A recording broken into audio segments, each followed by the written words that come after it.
She was a very beautiful girl and engaged to a young, rich billionaire. But she was rude, proud, and looked down on people. One evening, she got angry and poured hot food on the cook. What she didn't know, that cook was her fiancé's mother in disguise. Why was the billionaire's mother pretending to be a cook? And what happened after that? Sit tight, let me tell you a story that will leave you speechless. That morning in the quiet, beautiful city of Abuja, Richard Johnson sat in his office, reading through work emails. It was the same office his father, Lucky Johnson, had used for over 30 years, until he passed away. Now Richard was the CEO of Johnson Homes and Properties. He was a powerful real estate mogul. He owned luxury estates, high-end apartments, and vast lands all across Nigeria. People in high places knew his name. His name alone could open big doors. His money spoke for itself. But even with all his power and success, Richard was simple. He didn't wear flashy clothes. He didn't drive loud cars. He didn't show off. If you met him on the street, you would think he was just a regular guy, until he told you his name. At home, Richard lived with his mother, Mrs. Lucy Johnson. She was a calm, quiet, and wise woman in her 60s. Ever since her husband, Lucky, died, life hadn't been the same. She loved her husband so much. Losing him broke her heart. Now, her only child, Richard, was all she had left in this world. They both lived together in a big, quiet mansion. The house was beautiful, but something was missing. It was too quiet, too empty. Most times, Lucy would sit alone, looking around the large house and whisper to herself, "I wish there were children running around this house. I wish I had little ones to keep me company." That evening, when Richard came home from work, he walked into the house, smiling as always. "Good evening, Mum," he greeted. Lucy smiled back, her face lighting up as she welcomed him. They sat together at the dining table, quietly eating dinner. The food was hot and tasty, but something was on Lucy's mind. She looked at Richard, gently placed her hand on the table and said, "My son, you're always working, always busy. You talk about houses, land, and business all the time. But you never talk about marriage. You never talk about starting a family." He paused. "When will you bring home a woman? A good girl I can call my daughter-in-law. This house is too big for just the two of us. I need grandchildren. I'm getting old." Richard looked at his mother and smiled warmly. "Mum, I'm trying. I really am. I just haven't found the right one yet. It's not easy to know who's real. Many girls pretend. They show you what they think you want to see, until you marry them. Just give me a little more time. I promise I'll find the right girl. I'll get married. I'll give you grandkids." Lucy looked at him carefully. "Just make sure she is kind, and that she loves you and me genuinely," she said. Richard smiled again. He nodded slowly. It was a hot and sunny afternoon. The sun was so bright. Richard was at the bank to fix some things that had been pending. He needed to sort out some important transactions. Inside the bank, the air was cool. The customer service officer that helped him was a young lady named Olivia. She was very beautiful. Her makeup was perfect, her nails long and neat, and her perfume smelled really nice. Olivia looked classy, and she walked with so much confidence. Normally, Olivia wasn't the nicest person. She didn't smile much. If a customer didn't look rich, she would talk to them with pride and roll her eyes like she was too big to speak with them. She could be very rude. But today she was different. The moment she saw Richard, her attitude changed. She smiled sweetly and spoke softly. She helped him quickly, no complaints, no stress. She made sure he didn't wait too long. She was calm and polite the entire time. Richard noticed. He was glad everything went smoothly. "Thank you so much," he said, smiling at her. Then he did something Olivia didn't expect. He reached into his wallet and gave her a big tip. It wasn't just a little thank you money. It was huge. The kind that could buy a brand new wig. Olivia's eyes lit up, and her smile grew even bigger. As he stood up to leave, Richard gave her his complimentary card. "If you ever need anything, feel free to reach out," he said kindly. "Thank you, sir. Olivia said, still smiling. Later that evening, when work was over and the bank was closed, Olivia got home, showered and laid on her bed. But her mind kept going back to Richard. She looked at the card again, smiled to herself and picked up her phone. She dialed his number. "Hello, Mr. Richard. This is Olivia," she said with a soft, sweet voice. "The customer service officer who attended to you at the bank today." "Oh, Olivia," Richard replied warmly. "How are you? Thank you so much for your help today."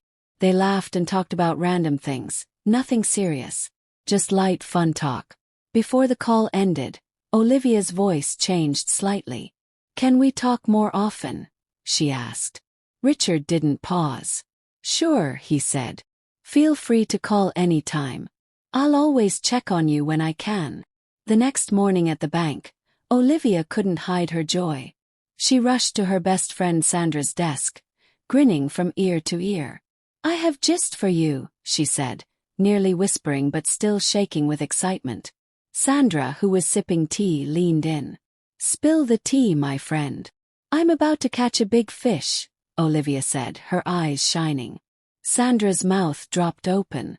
"You don't mean it." "Ooh. Tell me everything." Olivia looked around to make sure no one was listening. Then she whispered Richard's name. She told Sandra how handsome he was, how gentle he sounded on the phone, and how rich he must be. She told her how he gave her his card and said she could call him any time. "And guess what?" Olivia said. "He's still single." Sandra clapped her hands. "Girl, what are you waiting for? Abuja girls don't play. You better shoot your shot fast before someone else grabs him." Olivia smiled proudly. "Trust me," she said, flipping her braids. "I'm not new to this game. I know exactly what to do." That night, Richard was sitting in the living room with his mum. The lights were dim, and a quiet movie was playing on the TV. It was one of those calm evenings where everything felt peaceful. Then Richard's phone rang. He looked at the screen and smiled. It was Olivia. He picked up the call, still smiling. "Hello, Olivia," he said. "Hi, Richard," Olivia replied. Her voice was soft and sweet. They talked for a while. They talked about their day, their work, the weather, and some funny little things. Felt easy. The conversation flowed like they had known each other for years. Then, before the call ended, Olivia asked, "Are you free for lunch tomorrow?" Richard didn't hesitate. "Sure I am. We can do lunch tomorrow." After the call, Lucy looked at her son with a knowing smile. "I'm sure that was a woman you were on the phone with," she said gently. "Why haven't you brought her home to meet me?" Richard chuckled. "Mummy, she's someone I just met. We just started talking." "Don't worry, I'll get you a beautiful and good daughter-in-law soon," he said, smiling. Lucy looked at him and nodded slowly. "Just make sure that whoever she is kind and loves you truly." Meanwhile, somewhere else in the city, Olivia was lying on her bed, smiling from ear to ear. She held her phone close to her chest. "He's not just very rich," she whispered to herself. "He's also very handsome and soft-spoken. He is the man I've been praying for, the man of my dreams. Whatever it takes to win his heart, I will do it." The next day came quickly. At lunchtime, Richard and Olivia met at an upscale restaurant. It was a beautiful place with soft music, clean white tablecloths, and flowers on every table. Olivia had taken her time to look her best. Her makeup was perfect. Her dress fit her like a glove. She walked in with confidence, and heads turned as she passed. When Richard saw her, he smiled. "You look really good," he said. "Thank you," Olivia replied, blushing a little. They sat down, ordered food, and began to talk. They laughed. They joked. They shared stories. The table was full of smiles and sweet glances. Felt like something was beginning. Then, after they had finished eating and the plates were cleared, Olivia knew it was time. She reached across the table and gently held Richard's hand. She looked into his eyes, took a deep breath and said, "Richard, I really like you. You are such a gentleman. I know you are single. I'm also single. I want us to be more than just acquaintances." I want us to be lovers. Richard froze. His eyes blinked slowly. His hand didn't move. For a moment he was silent. He didn't expect it. Then Olivia leaned in a little and said softly, I promise you, Richard, this will blossom into something beautiful. You won't regret it. Richard finally spoke. Can I think about this and give you a response later? He asked. Sure you can, Olivia replied, smiling gently. That night, Richard was at home, sitting at his desk replying to emails. But his mind kept drifting back to Olivia. He thought about her words, her eyes, her smile. He sighed and said out loud, I think I like her too. I'll give it a chance. I really want to settle down soon, and I don't have the time to start chasing women. The next morning at the office, Richard picked up his phone and called Olivia. I've thought about this, he said, and I think we should give it a chance. I like you too. The moment the call ended, Olivia jumped from her seat and rushed straight to Sandra's desk. He said yes, she whispered loudly. Sandra gasped and clapped her hands. No way. This is serious. Oh. They both laughed and hugged quietly at the corner of the office. Olivia's eyes were shining. Her heart was beating fast. She had gotten her foot through the door. And she wasn't planning to stop there. Olivia and Richard's relationship grew fast. They went on dates to fancy and expensive places. Richard sent Olivia lunch to her office, bought her sweet gifts, and even surprised her with flowers. He visited her at home. They went on short vacations, stayed in nice hotels, laughed, took pictures and posted nothing online, because Richard liked to keep things private. Olivia also visited Richard at his house many times. But each time she came, Richard's mum, Lucy, was always away in England, spending time with her only sister. Olivia never met her. Still, she always said with a big smile, I can't wait to meet your mum. Even though everything looked perfect, Richard started to notice something that worried him. Olivia was rude. Not to him, but to people she felt were beneath her. She looked down on cleaners, waiters, drivers, and anyone who wasn't rich. She spoke to them as if they were nothing. Her face would twist in disgust if someone poor walked too close. She would roll her eyes, hiss, and speak in a sharp, harsh voice. Richard didn't like it. Please don't talk to people like that, he would tell her. Everyone deserves respect. But Olivia never listened. She would act calm in front of him, then go right back to her old ways when he was not looking. Still, Richard hoped she would change. Then, 6 months later, he proposed. He went down on one knee, in a quiet restaurant with candles and soft music, and asked her to marry him. Olivia screamed with joy. Yes, yes. 1,000 times yes, she shouted, hugging him tightly. As soon as she got home, she called her best friend Sandra. Babe. He proposed, she yelled. Ah, you're joking, Sandra screamed on the phone. I have secured my own bag. Olivia laughed. You better go and secure yours too. They both laughed and screamed over the phone. Meanwhile, Richard told his mum the news. Mum, I proposed to Olivia, he said. She said yes. Lucy smiled, but she didn't look fully happy. My son, she said softly. I really want to be sure you're getting married to a kind woman. Someone who truly loves you. Not just your money. She paused, then added, I have a plan. I will pretend to be your cook, to see how she treats people who have nothing to offer her. Richard nodded. That's a good plan, Mum. A few days later, Olivia came to spend the weekend at Richard's house. She had her hair done, her nails painted, and her eyelashes long and curled. She was excited to be around her man. When she walked into the kitchen and saw Lucy, now dressed in a clean cook's uniform, Olivia frowned. You hired another cook? She asked Richard. Yes, I did, Richard replied calmly. I'm hungry, Olivia said, turning to Lucy. Make me something to eat. Make it very spicy. And make it quick too. Her voice was sharp. Her tone was cold. Lucy said nothing. She simply nodded and went into the kitchen. A while later, she brought the food out and served Olivia. Olivia took one bite and frowned. I told you to make it spicy and now you made it too spicy, you dumb old woman. Come and carry this nonsense away. Poor people like you never listen to instructions. Lucy bowed slightly and said, I'm sorry, Ma, then carried the plate away. Richard sat quietly. His heart broke. He watched the whole thing.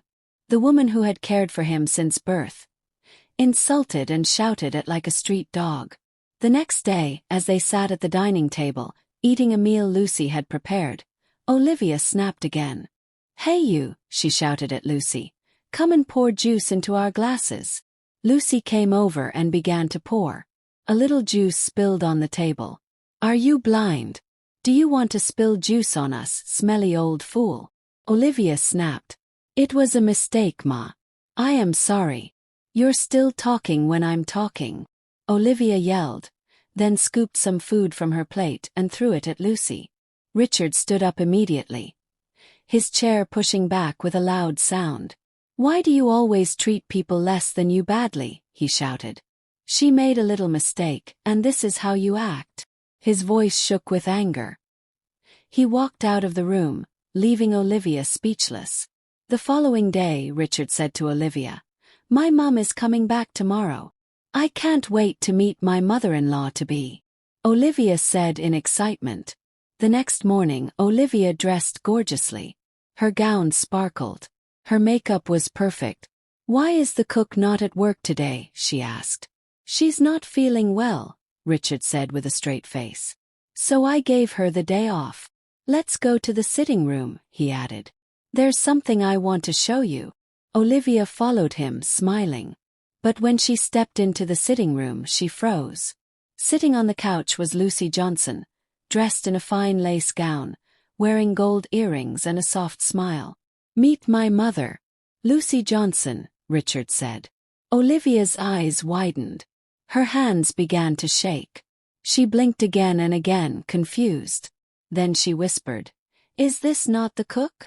Yes, Lucy said, still smiling. The cook you humiliated and treated like trash. Olivia dropped to her knees at once. I'm sorry, Ma. Please forgive me. I didn't know. Lucy raised one hand gently. I have forgiven you, she said calmly. But you cannot marry my son. Olivia's face dropped. Tears filled her eyes. You are a very beautiful lady, Lucy said. But beauty alone cannot build a home. And beauty alone cannot keep a marriage. She leaned forward. Learn to treat people the way you want to be treated.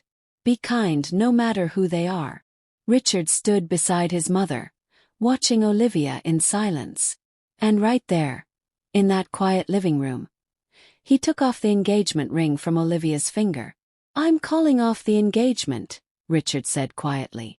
I can't marry someone who treats others this way. Olivia didn't move. She just sat there on the floor. Her tears dropped quietly. Her voice was gone. And just like that, the dream ended. She had the man of her dreams, the ring, the vacations, the mansion. But her own words and actions took it all away. Because in the end, kindness matters more than beauty. And love without respect doesn't last.